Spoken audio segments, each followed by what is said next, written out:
So good morning all. Better today we are going to start with the another method of collecting data, and that is the secondary data. Okay. So secondary data, we know it's not original data. It is the data which has already been collected by somebody else for his own purpose, right? So when we make use of already collected data, it is called as secondary data.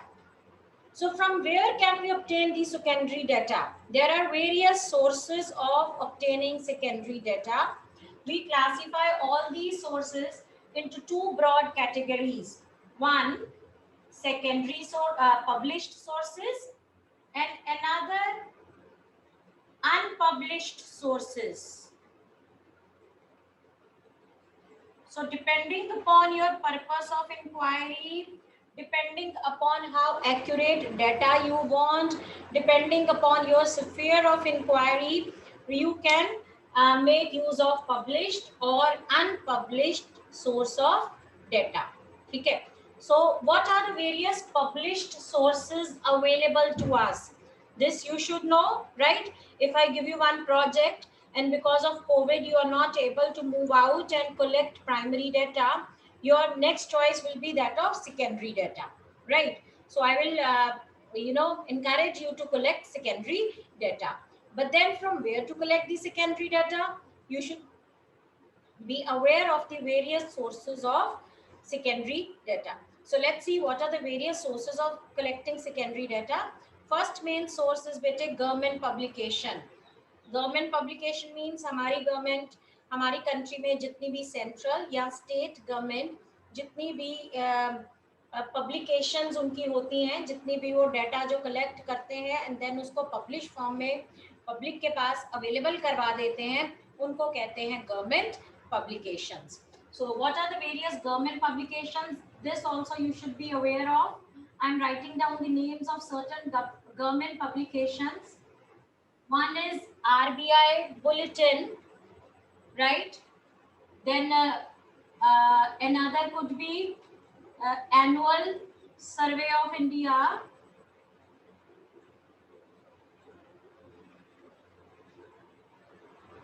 Then Agricultural Statistics of India.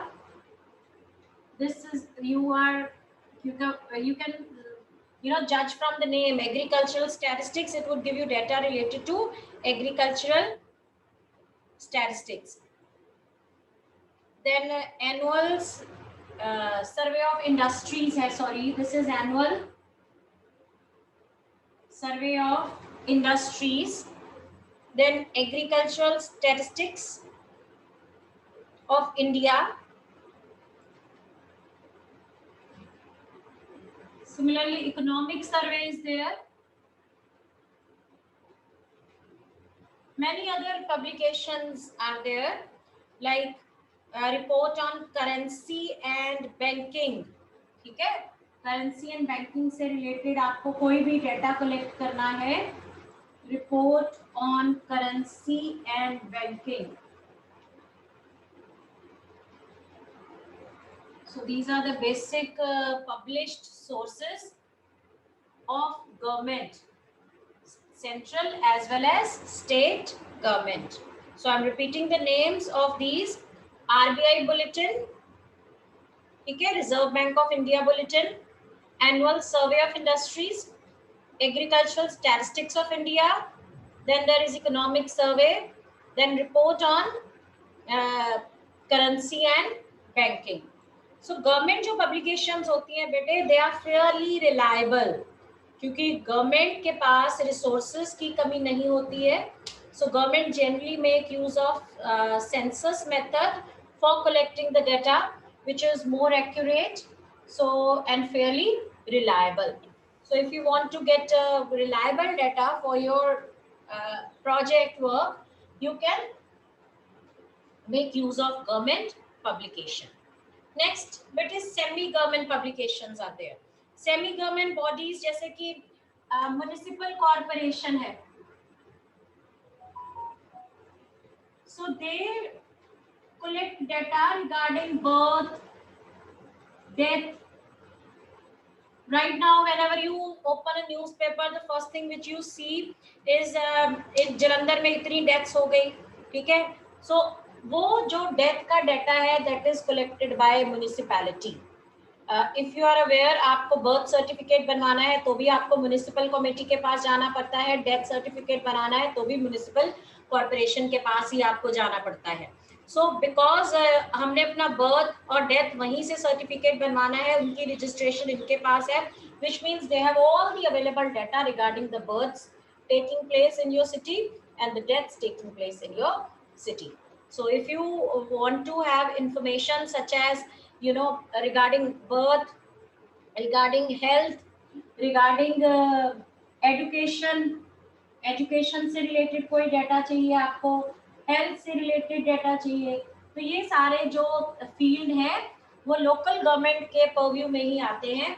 तो उनकी publications जो होती है उनसे हम ये data collect कर सकते हैं. ठीक है, these come under semi government publication, data relating to birth, death, education, health, etc. Right? Moving ahead to the next source of secondary data, that is reports of committees and commissions. तो बेटे जो government है वो time to time बहुत सारी committees बिठाती है. Committees relate to specialised field. हो सकता है कोई इन्वेस्टिगेशन चल रही है तो उस टाइम पे गवर्नमेंट एक टेम्परेरी कमीशन बिठा देती है एक पर्टिकुलर इन्वेस्टिगेशन को कंडक्ट करने के लिए. आपको मालूम है इंडिया में कितने स्कैम्स होते रहते हैं, ठीक है? तो किसी भी स्कैम को इन्वेस्टिगेट करने के लिए गवर्नमेंट ने कमेटी बिठाई. वो कमेटी जो है अपनी फाइंडिंग्स जो उनकी होती हैं वो अपनी रिपोर्ट में दे देते हैं. सो अगर आपको उनसे रिलेटेड कोई डाटा चाहिए तो आप उनकी रिपोर्ट्स में से, कमेटी की जो स्टैटिस्टिकल रिपोर्ट होती है उनमें से वो डाटा ले लेते हैं. कुछ गवर्नमेंट की परमानेंट कमिटीज भी होती हैं, जैसे कि फाइनेंस कमीशन, जैसे कि मोनोपोलीज कमीशन,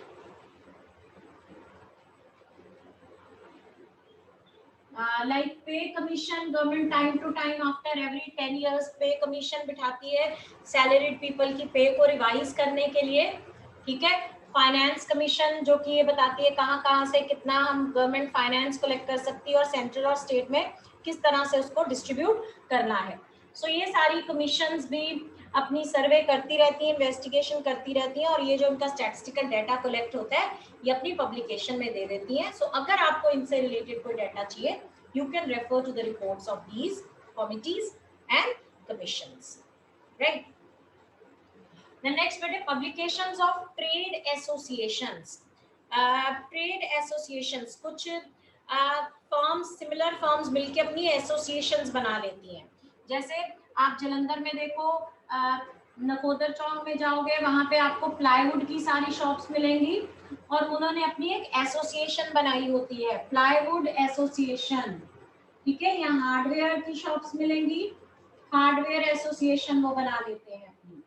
ठीक है, इसी तरह से और भी शुगर फॉर्म्स है लुधियाना में बहुत सारी, उन्होंने मिलके अपनी शुगर एसोसिएशन बनाई है. स्पोर्ट्स इंडस्ट्री है जलंधर में तो उनकी एक एसोसिएशन है, स्पोर्ट्स एसोसिएशन.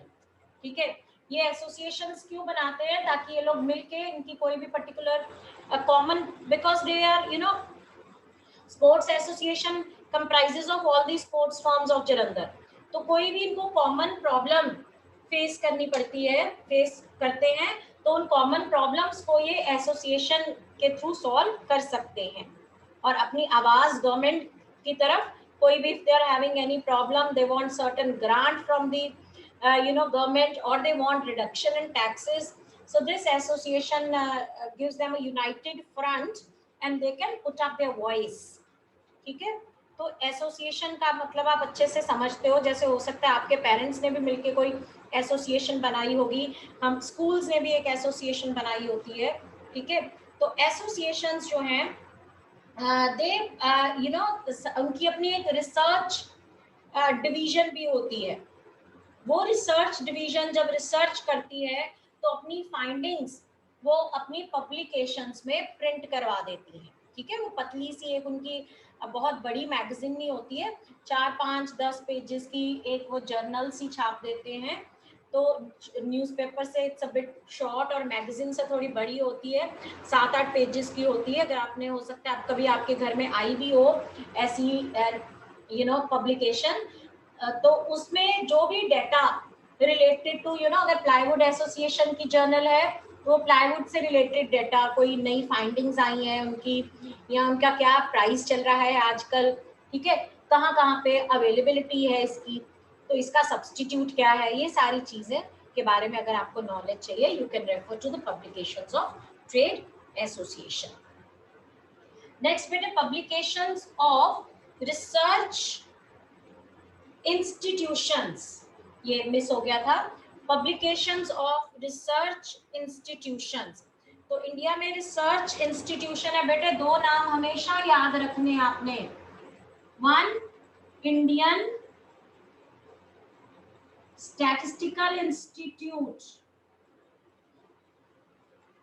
बहुत सारा जो डेटा है इंडिया का वो इंडियन स्टैटिस्टिकल इंस्टीट्यूट कलेक्ट करता है, ठीक है। Similarly NCAER, have you ever heard of it? National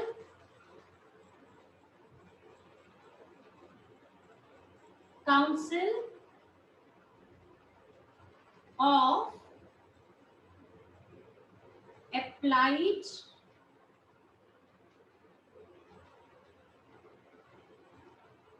economic research, national council of applied economic research, बेटे they publish a variety of data, ठीक है, रेगुलर बेसिस पर ये डाटा कलेक्ट करते जाते हैं और इसको पब्लिश्ड फॉर्म में लोगों के पास अवेलेबल करवाते जाते हैं।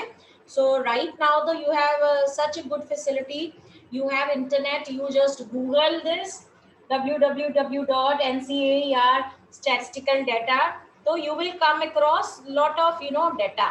सो आप देख सकते हैं आपको कौन सा डाटा चाहिए, कौन से ईयर का चाहिए अपनी प्रोजेक्ट वर्क को कंप्लीट, अपनी रिसर्च को कंप्लीट करने के लिए।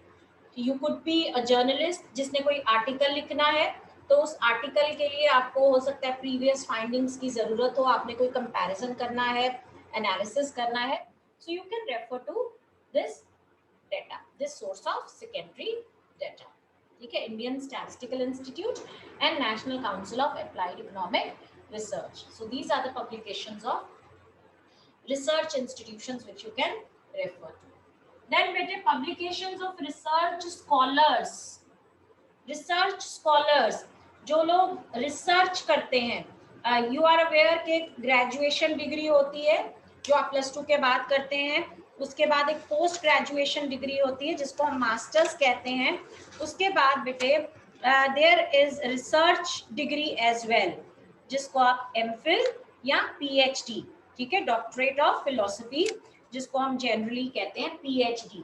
तो जब आप PhD करते हैं, जो स्कॉलर्स PhD करते हैं, PhD is a research degree, ठीक है, तो आप अपनी रिसर्च की जो फाइंडिंग्स हैं उसको एक थीसिस की फॉर्म में सबमिट कराते हैं, राइट। आपकी जो रिसर्च है, हाइपोथेसिस है, उसकी जो फाइंडिंग्स हैं वो आप एक पब्लिश्ड फॉर्म में, एक बुक की फॉर्म में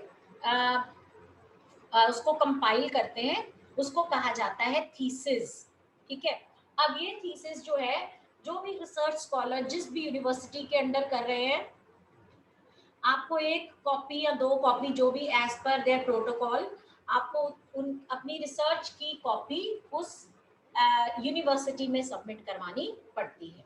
तो कल को अगर आपको ये जो रिसर्च किसी भी पर्सन ने की है, let us suppose agriculture, Punjab में एग्रीकल्चर क्रेडिट के ऊपर की है, तो अगर आपको उससे रिलेटेड कोई डाटा चाहिए तो आप यहाँ पर जाकर यूनिवर्सिटी में जाकर रिसर्च स्कॉलर्स की थीसिस को रेफर कर सकते हैं, ठीक है,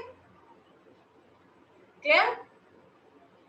So next बेटे published sources that of journals and papers, journals जैसे कि magazines, ठीक है, जिसको हम magazine, any kind of magazine, जैसे इंडिया टुडे कॉमन है आपके लिए, आप सबने सुनी होगी, इसी तरह एक मैगजीन है commerce, then there are facts for you, कोई भी इस तरह की मैगजीन्स, से आपको डाटा मिल जा सकता है। अगर आप स्पोर्ट्स में इंटरेस्ट रखते हैं तो स्पोर्ट्स से रिलेटेड मैगजीन्स देख सकते हैं, ठीक है। तो एक न्यूज़पेपर आती है इकोनॉमिक टाइम्स, तो that is a very good source of data. Similarly journal facts for you, then there is one commerce or India Today. Such kind of magazines, journals or newspapers, they're a very good source of secondary data, ठीक है। apart from that beta, there are international publications,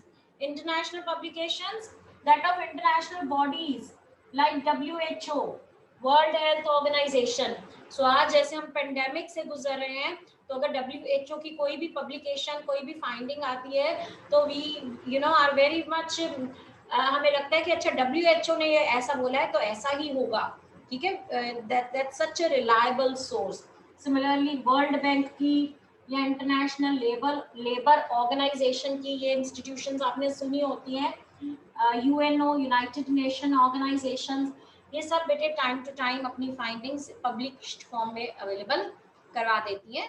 सो अगर आपको कुछ इससे related data लेना है, आपको pandemic का आप रिसर्च कर रहे हो, ऑल ओवर दी आपको इंडिया का डाटा तो मिल गया, अपनी सिटी का डाटा मिल गया यहाँ से, लेकिन आपको बाकी कंट्रीज के साथ कंपेयर करना है, तो you can get data from international publications. Is it clear? Anyone having any doubt?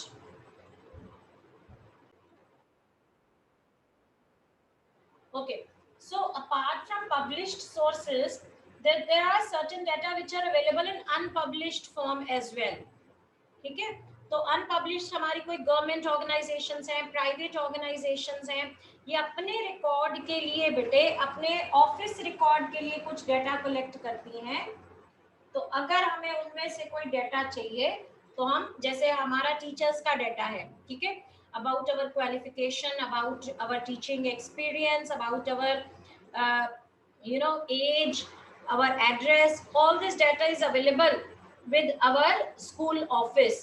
They have kept it for their own record, right? But if anybody is doing any research and they want the qualifications of the teachers of our school, say they are comparing the qualifications of teachers of various CBSE school, so they can approach our office for the record of the teachers, ठीक है। तो उन्होंने अपने record के लिए ये रखा हुआ है, लेकिन इसका भी इस्तेमाल कोई भी कर सकता है for solving their own purpose, right.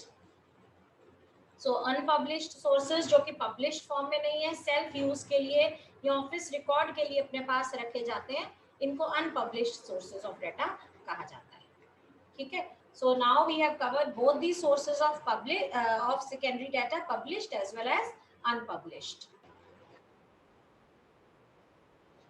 So far we have discussed two methods of collecting data, primary as well as secondary data. So when we collect data using primary methods, बेटे, there is no doubt हम अपने according, अपनी सूझबूझ से, अपने resources का इस्तेमाल करके अपने according डेटा कलेक्ट कर रहे हैं, अपना क्वेश्चन आयर बना के डेटा कलेक्ट कर रहे हैं। So that is 100% according to what we want, right. But when we make use of secondary data, ठीक है, so certain questions have to be kept in mind while we are using the secondary data. Obviously जब आप किसी और का collected data use करेंगे, तो certain questions will be there in your mind. Your mind is going to ask you certain questions like क्या ये data reliable होगा या नहीं, ठीक है, क्या ये डाटा मेरी इंक्वायरी के लिए सूटेबल भी है या नहीं, एंड क्या ये डाटा मेरी इंक्वायरी के लिए एडिक्वेट है या नहीं, ठीक है। So which means the reliability, there are three main factors which we have to keep in mind, or precautions, certain factors or precautions to be kept in mind regarding the reliability, regarding the accuracy and adequacy of the secondary data, right? So it is very much essential that before making use of secondary data, you have to take these precautions, you have to keep these points in mind.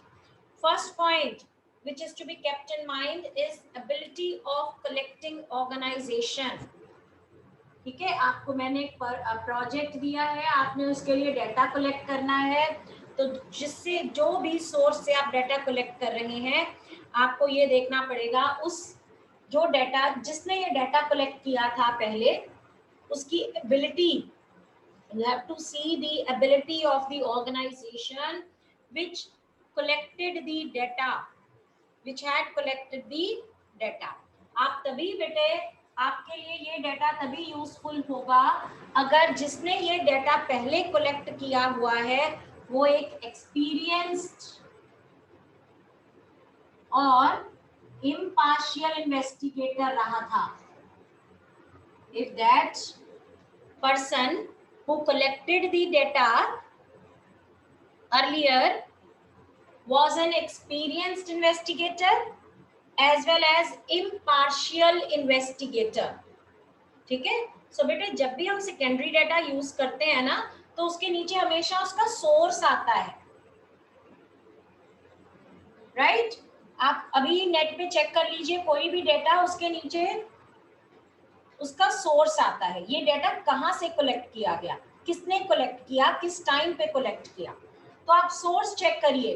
अगर वो source आपको लगता है कि अरे ये तो late से किसी एक स्टूडेंट ने करके डाटा डाल दिया, ठीक है, और वो स्टूडेंट बहुत ही नॉटी स्टूडेंट रहा है और आपको लगता है कि इसने बिल्कुल भी अच्छे से कलेक्ट नहीं किया होगा, ऐसे ही डाल दिया है डाटा, तो आप उसको मत यूज करिए.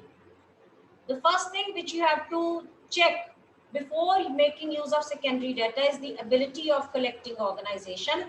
The investigator which has collected this data should be an experienced investigator and he should be an impartial investigator, right? Secondly, bete, you have to keep in mind the objective as well as scope of the data. जो data आप use कर रही हैं उस data को आप अपने inquiry के ऑब्जेक्टिव के साथ और इंक्वायरी के स्कोप के साथ रिलेट करिए. ठीक है, अगर आपको लगता है कि ये आपके ऑब्जेक्टिव के अकॉर्डिंग सूटेबल है और इसका स्कोप वाइड है, आपके you can make use of. For example, आपको डाटा चाहिए पंजाब से रिलेटेड और आपको जो डाटा मिल रहा है वो इंडिया का मिल रहा है जिसमें पूरी स्टेट्स का सेपरेट डाटा भी अवेलेबल है. So of course you can make use of this data क्योंकि आपका स्कोप नैरो है और जो डाटा आप यूज कर रहे हैं उसका स्कोप वाइड है. अगर वाइसे वर्सा होता, आपको पूरे इंडिया का डाटा चाहिए लेकिन आपके पास जो डाटा अवेलेबल है वो सिर्फ पंजाब का है, तो उस केस में आप इस डाटा को यूज नहीं कर सकते क्योंकि इसका स्कोप जो है लिमिटेड है. You want a wider scope but here the scope is limited, narrow. So do not make use of this data. ठीक है. Secondly, objective, जो ऑब्जेक्टिव आपका है और जिस ऑब्जेक्टिव के लिए इन्वेस्टिगेटर ने पहले कलेक्ट किया हुआ है, that should be same, right?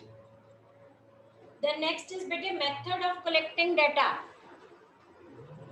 जब ये हम जो डाटा यूज कर रहे हैं बेटे, ये जब इन्वेस्टिगेटर ने हम किसी और का यूज किया कलेक्ट किया हुआ डाटा यूज कर रहे हैं, लेकिन जब उसने कलेक्ट किया होगा तो उस टाइम पे ये प्राइमरी, उसके लिए प्राइमरी डाटा था, तो उसने डाटा को कलेक्ट करने के लिए कौन सा मेथड यूज किया? क्या डायरेक्ट पर्सनल इन्वेस्टिगेशन यूज किया, क्या इनडायरेक्ट ओरल इन्वेस्टिगेशन यूज किया? ठीक है, सो आपको ये देखना पड़ेगा उसने कौन सा मेथड यूज किया और क्या ये मेथड सूटेबल रहा कि नहीं. आप इसको इस तरह से कर सकते हैं, पहले आप अपने आप से क्वेश्चन पूछिए कि अगर मैं ये डाटा कलेक्ट करूंगा तो मैं कौन से मेथड से करूंगा. लेट अस से आपका माइंड आंसर दे रहा है मेल क्वेश्चनायर मेथड. ठीक है, फिर आप चेक करिए कि ये डाटा जिसने भी कलेक्ट किया है उसने कौन सा मेथड यूज किया है. तो अगर उसने मेल क्वेश्चनायर मेथड यूज किया है या कोई भी ऐसा मेथड जो आपको ओरिजिनल या रिलायबल रिजल्ट्स दे देता है, then you can go ahead and make use of this data. Then better you have to keep in mind the time as well as conditions of collecting data. Let us से आपको death rate check करना है, 2 साल बाद जो government आएगी, अगर वो क्या कहती है कि 2020 2021 जब जहां पर डेथ्स बहुत ज्यादा हुई, तो उसके साथ अपना कंपैरिजन करके बता रही है, देखो जी मोदी गवर्नमेंट के टाइम पे डेथ रेट कितना ज्यादा था, हमने आके कितना कम कर दिया। अब ये कौन सा टाइम यूज कर रहे हैं डेथ रेट के लिए? पेंडेमिक का टाइम यूज कर रहे हैं, ठीक है, तो ये सूटेबल नहीं है। आपको नॉर्मल कंडीशंस वाला डाटा चाहिए, क्योंकि एबनॉर्मल कंडीशंस में कभी भी आपको एक्यूरेट डाटा नहीं मिलेगा। Then you have to check the accuracy of the collected data. जो आपके पास डाटा है, अगर वो किसी प्राइवेट एजेंसी ने किया है तो हो सकता है वो कम एक्यूरेट होगा, लेकिन अगर किसी गवर्नमेंट पब्लिकेशन का आप डाटा यूज कर रहे हो तो that is going to be more accurate, ठीक है। So these are the factors which have to be kept in mind before making use of secondary data. So that's all for today बेटे, have a nice day.